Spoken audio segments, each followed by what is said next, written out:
శాంతి.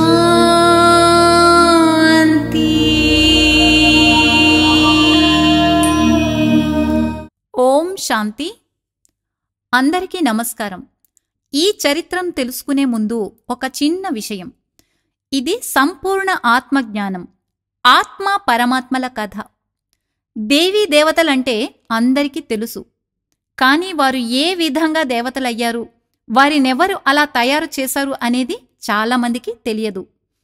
దశావతారాలుగా మనం చెప్పుకునే శ్రీమన్నారాయణుడు ఏ పురుషార్థం చేసి ఆది పురుషుడుగా నెంబర్ 1గా నిలిచాడో ఈ చరిత్ర ద్వారా తెలుసుకుందాం. నేను అంటే మేను అనే భ్రాంతిలోనే చాలామంది ఉన్నారు. కానీ నేను అంటే ఆత్మ, భృకుటి స్థానంలో ఉండే చైతన్య జ్యోతిర్బిందు స్వరూపం. ఆ స్థితిలో ఉండి ఈ చరిత్రను వినండి. ఇప్పుడు చరిత్రలోనికి వెళ్దాం. ఓం శాంతి. బ్రహ్మబాబా జీవిత చరిత్ర 4వ భాగం. దాదా కాశ్మీర్లో ఏకాంతంలో ఈశ్వరీయ చింతన చేస్తూ ఉండేవారు. హైదరాబాద్ సత్సంగమునకు జ్ఞాన సంబంధితమైన ఉత్తరాలు అందరికీ రాసేవారు. ఎవరైతే దాదా ఉత్తరం అందుకున్నారో వారు చాలా అతీంద్రియ సుఖం అనుభవించేవారు. ఇంకొన్ని విషయాలను నిర్మల శాంత దాది ఇలా చెప్తున్నారు. బాబాతో పాటు నేను కూడా కాశ్మీర్ వెళ్ళాను. బాబా రోజు మాకు జ్ఞానం చెప్పేవారు. అది విన్న నేను శివబాబాకు నా జీవితం అంకితం చెయ్యాలని, విశ్వసేవ చెయ్యాలని నిర్ణయించుకున్నాను. కొద్ది రోజులకు నాలో జ్ఞానం తప్ప ఇంకేమీ లేని పరిస్థితి వచ్చింది. దాదా ఏ విషయంలోనైనా చాలా దృఢంగా ఉండేవారు. ఎంతో సాహసం కలిగి ఉండేవారు. ఒకసారి నేను దాదా అమర్నాథ్ వెళ్ళాము. మేము గుర్రాలపై వెళ్తున్నాము. మార్గం మధ్యలో చాలా పెద్ద మంచు తుఫాను వచ్చింది. అయినా ఆయన వెనుకకు వెళ్లేందుకు అంగీకరించలేదు. గమ్యం చేరే వరకు ఎన్ని కఠిన పరీక్షలు వచ్చినా ముందుకు సాగాల్సిందే అన్నారు. చివరికి అమర్నాథ్ మేము చేరుకున్నాము. దాదా సాధారణ వేషధారణలో ఉన్నాగాని అక్కడి పూజారులు వారిని ఎవరో మహారాజు అని భావించి మంచులింగం గురించి దాదా అడిగిన ప్రశ్నలకు సమాధానాలు చెప్పారు. అక్కడ దాదా ఇంట్లో సత్సంగం దినదినాభివృద్ధి చెందింది. కారణం అక్కడకు వెళ్లిన వారందరిలో ఎంతో ఉన్నతమైన మార్పు వచ్చేది. మగవారు తమ చెడు అలవాట్లను వదిలేసేవారు. ఎప్పుడూ గొడవలు పడే మాతలు ఎంతో శాంతంగా మారిపోయారు. ఎంతో మందికి సత్సంగంలో సాక్షాత్కారాలు జరిగాయి. ఇప్పుడు సత్సంగానికి వచ్చేవారి సంఖ్య 300కు దాటింది. సత్సంగంలో కార్యక్రమాలు ఎలా జరిగేవంటే, ముందుగా కాశ్మీర్ నుండి దాదా పంపిన జ్ఞాన గీతమును అందరూ కలిసి పాడేవారు. తరువాత దాదా ఎవరి పేరు మీద లేఖ పంపేవారో ఆ మాత ముందుగా చదివి ధారణ చేసి ఆత్మస్వరూప స్థితిలో స్థితమై ఆ లేఖలో ఉన్న సారాంశమును గూర్చి ఉపన్యాసం చేసేది. అది విన్నవారు ఆశ్చర్యచకితులయ్యేవారు. ఎందుకంటే ఇంత అద్భుతమైన వాక్చాతుర్యం వీరికి ఎలా సాధ్యమైంది అని. దానికి కారణం జ్ఞాన కలశం మాతలు మరియు కన్యల తలపై పెట్టారు శివబాబా. అందువలన వారికి ఆ శక్తి వచ్చింది. నిన్నటి వరకు నలుగురిలో నోరు విప్పి మాట్లాడటానికి కూడా మొహమాట పడేవారు ఈరోజు 100 మంది ముందు ఎంతో ధైర్యంగా ఉపన్యాసం చెప్తున్నారు. ఆఖరికి 14-15 ఏళ్ల కన్యలు కూడా విషయ వికారాలను జయించే యుక్తులను గూర్చి ఉపన్యాసం చెప్తున్నారు. ఆ జ్ఞానం విన్న వారందరికీ శాంతిధామము మరియు వైకుంఠముల సాక్షాత్కారములు జరిగేవి. దాదా కాశ్మీర్ నుండి హైదరాబాద్ వచ్చారు. సత్సంగంలో దాదాను చూస్తూనే చాలా మందికి సాక్షాత్కారాలు జరిగేవి.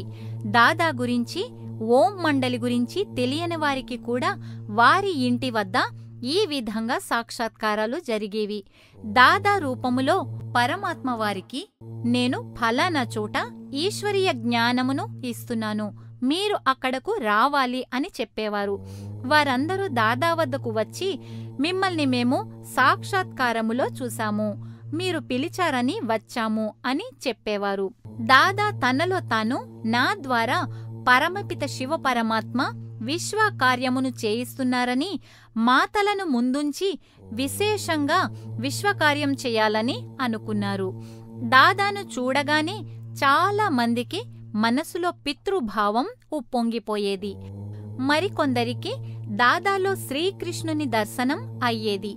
వారు తమని తాము గోపికలుగా భావించి దాదా చేతిని గట్టిగా పట్టుకునేవారు. దాదా యుక్తిగా తప్పించుకున్నప్పటికీ వారు దివ్య దృష్టితో శ్రీకృష్ణుని చూస్తూ అతీంద్రియ సుఖంలో ఊయలలూగేవారు. ఆనందంతో నాట్యం చేసేవారు. సంతోషంతో పాటలు పాడేవారు. వీరిలో యుక్త వయస్కులు, మాతలే కాకుండా బాలబాలికలు కూడా ఉన్నారు. ఈ విషయానికి సంబంధించి బ్రహ్మ కుమారి హృదయ మోహిని గారు లేక గుల్జార్ దాది గారు తన బాల్యంలో జరిగిన దివ్య సాక్షాత్కారమును గూర్చి ఇలా చెప్తున్నారు. అప్పుడు నా వయసు సుమారు 9 ఏళ్లు. మా లౌకిక మిత్ర సంబంధీకుల ఆహ్వానం మేరకు దాదా వారింట్లో కొన్ని రోజులు సత్సంగం చేశారు. దాదా ముందుగా ఓంకారం ధ్వనింపచేసేవారు. ఆ తరువాత జ్ఞానబోధన చేసేవారు. ఆ సత్సంగానికి మా తల్లిగారు ఎంతో తపనతో వెళ్లేవారు. ఆమెతో నేను రోజు అక్కడికి వెళ్లేదాన్ని. అక్కడ ఆడుతూ పాడుతూ అటూ ఇటూ గెంతుతూ ఉండేదాన్ని. ఒకరోజు అనుకోకుండా ఒక విచిత్రమైన సంఘటన జరిగింది. నేను సత్సంగములో కూర్చొని ఉండగానే నాకు తెలియకుండా ధ్యానవస్థలోనికి వెళ్ళిపోయాను. ముందు నా చుట్టూ ఉన్నవారు నేను నిద్రపోతున్నానని అనుకున్నారు. కాని చాలా సమయం ఒకే ఆసనంలో స్థిరంగా కూర్చొని ఉన్న నాపై వారందరి దృష్టి పడింది. ఈ విషయం వారు నాకు తర్వాత చెప్పారు. నేను ఒక దివ్య లోకంలో అనుభవం చేసుకుంటున్నాను. అక్కడ అత్యంత సుందరమైన మహల్ను చూశాను. అది స్వర్గంలా అనిపించింది. ఒక 10 సంవత్సరముల వయసు కలిగిన బాలుడు కనిపించాడు. ముగ్ధ మోహన రూపముతో, మానవ మాతృలకు సాధ్యం కాని అందచందాలతో, అంగాంగ వైభవంతో, సుందరమయ స్వరూపంతో నాట్యం చేద్దాం రా అంటూ తన వేలితో సైగ చేస్తూ నన్ను పిలుస్తున్నాడు. కొద్దిసేపటికి నేను ధ్యానావస్థ నుండి శరీర అవస్థలోనికి వచ్చి కళ్ళు తెరిచాను. అప్పటికే నా చుట్టూ చాలా మంది మాతలు ఉన్నారు. అందరూ నన్నే చూస్తున్నారు. నేను కంగారు పడి ఏడవడం మొదలుపెట్టాను. అప్పుడు మా అమ్మగారు నన్ను బుజ్జగించి ప్రేమగా ఏం చూశావు అని అడిగారు. నేను ఎప్పుడూ శ్రీకృష్ణుని చిత్రాన్ని ధ్యాస పెట్టి చూడలేదు. అందువలన నేను స్పష్టంగా చెప్పలేకపోయాను. తెలిసి తెలియని జ్ఞానంతో ఇలా చెప్పాను. ఎవరో అందమైన రాజకుమారుడు నన్ను రమ్మని నాట్యం చేద్దామని పిలిచాడు అని. మా అమ్మగారు శ్రీరాముడు, శ్రీకృష్ణుల చిత్రాలను తెచ్చి నాకు చూపించి వీరిలో ఎవరిని చూశావు అని అడిగారు. కాని నేను చూసిన బాలుడు వీరికంటే ఎంతో ఉన్నతంగా, అందంగా, ఎంతో రమణీయంగా ఉన్నాడు. ఎంతో కష్టంగా గుర్తుపట్టి శ్రీకృష్ణుని చిత్రాన్ని చూపించాను. కాని ఇంతకంటే ఎంతో సుందరంగా మరియు అలంకారంతో, వైభవంతో ఉన్నాడని వచ్చిరాని మాటలతో నేను వర్ణించాను. ఇలాంటి సాక్షాత్కారములు చిన్న పిల్లలకు కూడా చాలా మందికి జరిగాయి. ఇవి గుల్జార్ దాది చెప్పిన విషయాలు. ఓం మండలి సభ్యులందరూ అలౌకికంగా పరిణితి చెందారు. దాదా ఈశ్వరీయ విశ్వవిద్యాలయమునకు ఓం రాధను ముఖ్య ఇన్ఛార్జిగా నియమించారు. ఆమెకు సహాయకులుగా 10 మంది కన్యలను, మాతలను ఉంచారు. ఈశ్వరీయ సేవార్థము దాదా తన సమస్త స్థిర చర ఆస్తులను, బంగారు వజ్రాల నగలను సమర్పించేశారు. అప్పటి నుండి మాతలు ఈ సంస్థను సమర్థవంతంగా నడిపిస్తున్నారు. ఇది జరిగింది 1937వ సంవత్సరంలో. ఓం మండలికి వచ్చే స్త్రీ పురుషుల జీవనంలో పవిత్రతా వ్రతం కనిపించేది. ఈశ్వరీయ వెలుగులు వికసించాయి. వారి జీవితాలు అలౌకిక ఆనందాలమయమయ్యాయి. దాదా పరమపిత శివపరమాత్మ తన తనువును మాధ్యమంగా చేసుకొని ఇంతటి మహత్తర కార్యం చేస్తున్నందుకు చాలా సంతోషించారు. జన్మ జన్మల జ్ఞాన పిపాసను చల్లార్చుకున్నారు. నాటి నుండి శివబాబా 5000 సంవత్సరముల ముందువలే బ్రహ్మముఖ కమలము ద్వారా జ్ఞానమును ఈ విధంగా చెప్పారు. కామము నరక ద్వారము. బ్రహ్మచర్యమును పాలించని వారు జ్ఞాన మార్గమున నడవలేరు. కనుక పవిత్ర జీవనం గడుపుటకు మీ పతి లేదా పితృల నుండి అనుమతి పత్రాలు తీసుకొని రండి. అలా పత్రాలు తెచ్చినవారు మాత్రమే సత్సంగమునకు వచ్చేందుకు అర్హులు అని శివబాబా చెప్పారు. కొంతమందికి అనుమతి పత్రాలు లభించాయి, మరికొంతమందికి లభించలేదు. అలా లభించలేని వారు జ్ఞానామృతం త్రాగకుండా ఉండలేక చాలా నరకం చూసేవారు. ఇలాంటి పరిస్థితిని చవిచూసిన వారిలో ఒకరైన బ్రహ్మ కుమారి హృదయ పుష్పగారు తమ అనుభవాన్ని ఇలా చెప్తున్నారు. సత్సంగమునకు వెళ్లటానికి మా నాన్నగారిని అనుమతి పత్రం అడిగాను. మా నాన్నగారు మాంసాహారం భుజిస్తూ మద్యపానం సేవిస్తూ ఉండేవారు మరియు అధర్మపరులు. నా మీద కోప్పడి ఎట్టి పరిస్థితులలోనూ నీకు అనుమతి పత్రం ఇవ్వను, నువ్వెక్కడికి వెళ్లటానికి వీల్లేదు అని శాసించారు. ఒడ్డున పడ్డ చేపలా నేను విలవిలలాడిపోయాను. నేను మనస్సులో శివబాబాను సహాయం అర్థించాను. తరువాత నేను నాన్నగారితో ఓం బాబా అంటే దాదా మిమ్మల్ని ఒకసారి రమ్మన్నారు అని చెప్పాను. ఆ మాటలు వింటూనే మా నాన్నగారు దాదా చాలా గొప్ప వ్యక్తి, నన్ను పిలిచారా, తప్పకుండా వెళ్తాను అన్నారు. నేను దాదాను కలిసి విషయమంతా చెప్పాను. దాదా మా నాన్నగారికి కొంత జ్ఞానమును చెప్పారు. తరువాత ఓం రాధ తన మృదు మధుర వాక్కులతో జ్ఞానమును విస్తారంగా మా నాన్నగారికి చెప్పారు. ఆ వాక్కులకు ప్రభావితుడైన నా తండ్రి ఇంటికి వచ్చిన వెంటనే ఇంట్లో ఉన్న అతి ఖరీదైన మద్యపానపు సీసాలను పారేశారు. నాటి నుండి మా ఇంట్లో మాంసాహారం నిషేధించబడింది. అతడి జీవితంలో వచ్చిన అద్భుతమైన మార్పుకు మేమందరము చాలా సంతోషించాము. అప్పుడు నేను మా నాన్నగారిని అనుమతి పత్రం కోరాను. అప్పుడు మా తండ్రిగారి మాటలకు నాకు ఆశ్చర్యం, ఆనందం రెండూ కలిగాయి. ఇంట్లో అందరికీ అనుమతి పత్రం ఇవ్వటమే కాదు, స్వయంగా నేను కూడా సత్సంగానికి వస్తాను అన్నారు. నాటి నుండి మా కుటుంబమంతా తనువు, మనసు, ధనముల ద్వారా ఈశ్వరీయ జ్ఞానంలో సర్వసమర్పణ అయ్యాము. ఈ విధంగా దాదాను కలిసిన ప్రతి ఒక్కరి జీవితంలో వినూత్నమైన, అద్భుతమైన పరివర్తన జరిగేది. స్వయం దాదా కూడా తన పత్ని, పిల్లలకు ఓం రాధా సత్సంగమునకు వెళ్ళుటకు అనుమతి పత్రాలను రాసి ఇచ్చారు. ఇవి హృదయ పుష్పగారు చెప్పిన విశేషాలు. కొన్నాళ్ల తరువాత దాదా పిల్లల కొరకు ఒక ఆధ్యాత్మిక విద్యాలయం ఏర్పాటు చేశారు. వారికి ఉదయం నుండి సాయంత్రం వరకు లౌకిక మరియు అలౌకిక శిక్షణనిస్తూ మనోవికాసం అభివృద్ధి చెందించి కన్యలకు ప్రత్యేక శిక్షణను ఇచ్చి కుట్టుపని కూడా నేర్పేవారు. కొంతకాలానికి వసతి గృహం కూడా ఏర్పాటు చేశారు. వారికి ఆత్మ, పరమాత్మల పరిచయము, ఆత్మ యొక్క స్వధర్మములు, దివ్య సంస్కారములు, శుద్ధమైన ఆహారపు అలవాట్లు, కర్మయోగము మొదలైన విషయాలను గూర్చి శిక్షణ ఇచ్చేవారు. పిల్లల శిక్షణను గూర్చి గుల్జార్ దాది ఇలా చెప్పారు. యజ్ఞములో వివిధ సేవలకు పిల్లలను గ్రూపులుగా విభజించేవారు. కొంతమందికి కుట్టుపని నేర్పేవారు, మరికొంతమందికి ఉతికే పని నేర్పేవారు, మరికొంతమందికి తుడిచే పని. ఇలా ఎవరి సేవ వారు కర్మయోగులై చేస్తూ జీవితాన్ని సఫలం చేసుకునేవారు. సత్సంగానికి వచ్చేవారందరూ తమ పిల్లలను దాదా ఏర్పాటు చేసిన అలౌకిక విద్యాలయంలో చేర్పించేవారు. అలా పిల్లల సంఖ్య పెరిగింది. అప్పుడు దాదా అతి పెద్ద వసతి గృహమును కట్టించారు. పిల్లలకు శిక్షణ ఇచ్చేందుకు కుమారక, చంద్రమణి, శాంతామణి, హృదయ పుష్ప, నేను అంటే గుల్జార్ దాది మరికొంతమంది బాధ్యతలు చేపట్టాము. బోర్డింగ్ స్కూల్లో పిల్లలందరికీ ఒకే విధమైన వస్త్రములు, పక్కబట్టలు ఇవ్వబడ్డాయి. వారికి రాకుమారులు, రాకుమార్తెల వలె పాలన జరిగేది. వారి కొరకు ఔషధాలయం కూడా ఉండేది.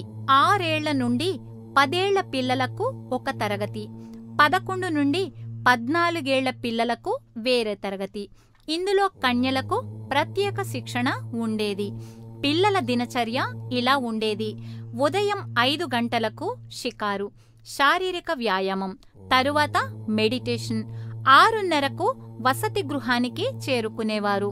స్నానం, ఫలహారం అనంతరం 8 గంటలకు లౌకిక, అలౌకిక విద్యతో పాటు హిందీ, ఇంగ్లీష్, సింధీ భాషలను బోధించేవారు. 10:30 విశ్రాంతి.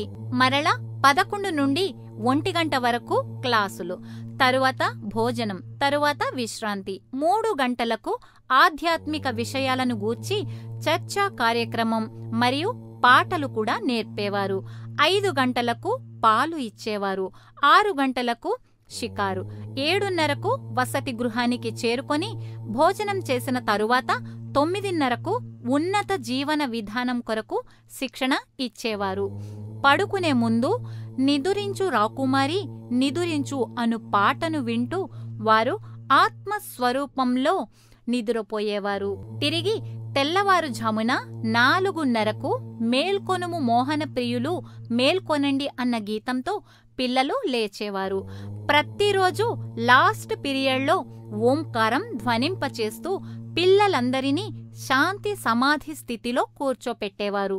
ఈ సమయంలో కొంతమంది ధ్యానావస్థకు వెళ్లిపోయేవారు. ఇంకొందరు ఆనందంతో నాట్యం చేసేవారు. మరికొందరు వైకుంఠము యొక్క సాక్షాత్కారములను పొంది అక్కడి రాకుమారి, రాకుమారులను, వేషభాష తీరుతెన్నులు, దర్బారు మొదలైన విషయాలు వర్ణిస్తుంటే వినేవారు, ఆశ్చర్యపోయేవారు. ఇలాంటి దివ్య సాక్షాత్కారాల కోసం ప్రతి ఒక్కరూ కూడా పరితపించేవారు. భోజన సమయంలో వరుస క్రమంలో ఎంతో క్రమశిక్షణతో కూర్చునేవారు. వడ్డన పూర్తి అయ్యే వరకు ఎవ్వరూ తినేవారు కాదు. వారిలో ప్రేమ, శుభ్రత, శిష్టాచారము, దివ్యగుణాలు స్పష్టంగా బహిర్గతమయ్యేవి. వారుండే గృహంలో ప్రతి అంగుళంలో ఎంతో శుభ్రంగా ఉండేది. వారి బట్టలు చూస్తే చాలు స్వచ్ఛతకు, శుభ్రతకు మారుపేరు అనిపించేది.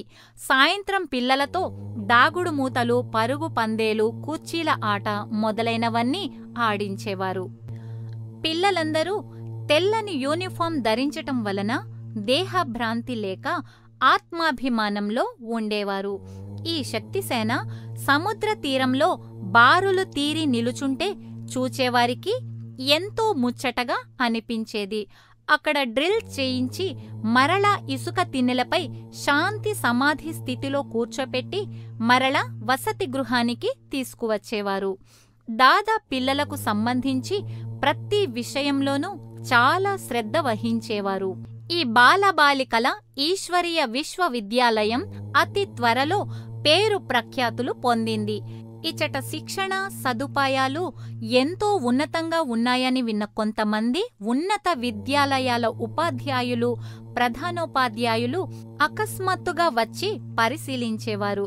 అక్కడ శుభ్రత, స్వచ్ఛత, ఆరోగ్యకరమైన వాతావరణం, లౌకిక అలౌకిక విద్య మరియు పాలనలను చూసి ఆశ్చర్యపోయేవారు. ఈ సంస్థను రిజిస్టర్ చేయించుకోమని, ప్రభుత్వ సహాయం లభించగలదని సలహాలు ఇచ్చేవారు. కాని సర్వులకు దాత అయిన ఈశ్వరుడే ఈ విశ్వవిద్యాలయమును నడిపిస్తున్నారని వారికి తెలియదు. ఈ విద్యాలయంలో కొంతమంది పిల్లల తల్లిదండ్రులు కూడా ఉండేవారు. కాని కొన్ని నియమ నిబంధనల కారణంగా, వివిధ కార్యక్రమాల కారణంగా వారికి కలుసుకునే అవకాశం ఉండేది కాదు. దేహానికి, దేహ సంబంధికులకు అతీతంగా ఉండే శిక్షణ జ్ఞానయుక్తమైన రీతిలో వీరికి లభించేది. ఈ విషయాన్ని గూర్చి బ్రహ్మకుమారి చంద్రమణి దాదీజీ ఈ విధంగా చెప్తున్నారు. చిన్నపిల్లలు సహజంగా చంచలంగా ఉంటారు. ఇక్కడి శిక్షణ కారణంగా వారు ఎంతో క్రమశిక్షణతో ఉండేవారు. కొంతమంది పిల్లలు మాత్రం మొండిగా చంచలంగా ఉండేవారు. ఒకసారి నేను దాదాతో, దాదా, కొంతమంది పిల్లలు చాలా విసిగిస్తున్నారు, వీరినెలా బాగు చెయ్యాలో తెలియటం లేదు అని అన్నాను. అప్పుడు బాబా, పిల్లలు ఏదైనా పొరపాటు చేస్తే దానికి సంబంధించిన జ్ఞానం ఇవ్వండి. చెడు అలవాట్లు ఉంటే దాని వలన జరిగే అనర్థం గురించి వివరించండి. అది విడిచిపెడితే కలిగే లాభం గురించి కూడా చెప్పండి. మంచి చెడు కర్మల వలన వచ్చే ఫలితాలను వారికి చెప్పండి. వారికేమైనా కోరికలుంటే అవి న్యాయసమ్మతమైనవైతే వాటిని తప్పకుండా తీర్చండి. అసమ్మతమైనవైతే ప్రేమతో వాటిని జయించేటట్లుగా శిక్షణ ఇవ్వండి. మీరు ప్రేమతో వారికి జ్ఞానమిస్తే వారు మీ మాట వింటారు. ఎట్టి పరిస్థితుల్లోనూ కొట్టడం, తిట్టడం లాంటివి చెయ్యొద్దు. అది హింసా మార్గం అవుతుంది. పిల్లలు తల్లిదండ్రులను, ఇంటిని వదిలి ఇక్కడకు వచ్చారంటే అది ఎంతో త్యాగమే కదా. కనుక ఆత్మిక దృష్టితో మీ ప్రేమతో వారిని మార్చే ప్రయత్నం చెయ్యండి. అప్పటికీ వారు మారలేనట్లయితే వారికిష్టమైన వస్తువులను, వ్యక్తులను వారి నుండి దూరంగా ఉంచండి. ఇంకా వారు అల్లరి చేస్తే వారిని ఎవ్వరితో మాట్లాడనీయకుండా దూరంగా ఒక మూలన కూర్చోపెట్టండి అని చెప్పారు. మేము ఆ విధంగానే చేసేవాళ్లము. చంద్రమణి దాదీజీ చెప్పిన విషయాలు ఇవి.